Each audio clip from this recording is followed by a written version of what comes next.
புதிய அரசாங்கத்தின் புதிய அமைச்சர்கள் சற்று முன் ஜனாதிபதி அனுரகுமார திசாநாயக்க முன்னிலையில் பதவிப் பிரமாணம் செய்து கொண்டுள்ளனர்.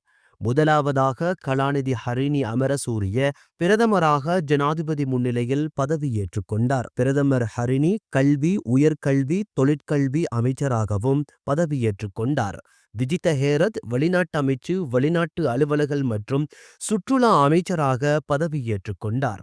பேராசிரியர் சந்தன அபேவர்தன பொது நிர்வாகம், மாகாண சபைகள், உள்ளூராட்சி அமைச்சராக பதவி பிரமாணம் செய்து கொண்டார். பேராசிரியர் ஹர்சன நாணயக்கார நீதி மற்றும் தேசிய ஒருமைப்பாடு அமைச்சராக பதவியேற்றுக் கொண்டார். சரோஜா சாவித்ரி போல்ராஜ் மகளிர் மற்றும் சிறுவர் விவகார அமைச்சராக பதவியேற்றுக் கொண்டார்.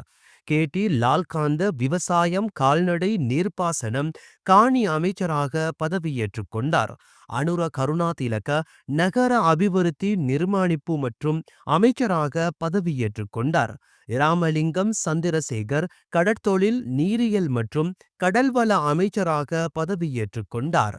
பேராசிரியர் உபாலி பன்னிலக கிராமிய அபிவிருத்தி, சமூக பாதுகாப்பு மற்றும் சமூக வலுவூட்டல் அமைச்சராக பதவியேற்றுக் கொண்டார். சுனில் ஹந்துநெத்தி கைத்தொழில், தொழில் முயற்சியாண்மை அபிவிருத்தி அமைச்சராக பதவியேற்றுக் கொண்டார். ஆனந்த விஜயபால பொதுமக்கள் பாதுகாப்பு, பாராளுமன்ற விவகார அமைச்சராக பதவியேற்றுக் கொண்டார். விமல் நிரோஷன் ரத்நாயக்க போக்குவரத்து, நெடுஞ்சாலைகள், துறைமுக, சிவில் விமான சேவை அமைச்சராக பதவியேற்றுக் கொண்டார். பேராசிரியர் ஹனிதும சுனில் சனவி புத்த சாசன, சமய மற்றும் கலாசார அலுவல்கள் அமைச்சராக பதவியேற்றுக் கொண்டார். சமந்த வித்யாரத்ன பெருந்தோட்ட சமூக அபிவிருத்தி அமைச்சராக பதவியேற்றுக் கொண்டார். நலிந்த ஜெகதிஸ்ஸ சுகாதாரம் ஊடகம் அமைச்சராக பதவியேற்றுக் கொண்டார். சுனில் குமாரகமகே இளைஞர் விவகாரம், விளையாட்டுத்துறை அமைச்சராக பதவியேற்றுக் கொண்டார். வசந்த சமரசிங்க வர்த்தக, வாணிப, உணவு பாதுகாப்பு, கூட்டுறவு அமைச்சராக பதவியேற்றுக் கொண்டார்.